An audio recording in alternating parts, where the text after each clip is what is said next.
Teka muna mga kapatid, magnilay muna tayo.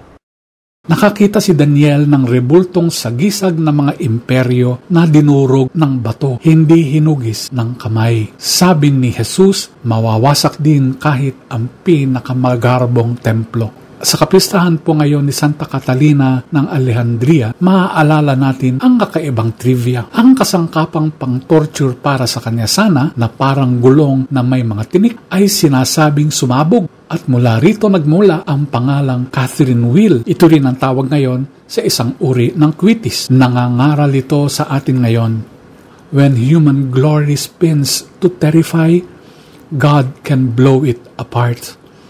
Kapag umiikot ang takot sa ngalan ng kapangyarihan, kayang pasabugin ito ng Diyos.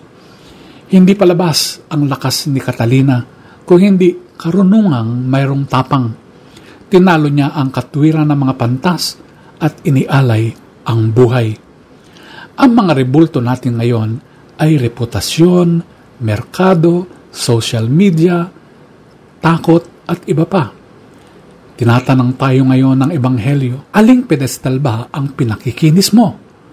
Aling gulong ng mundo ang bumibihag sa iyo?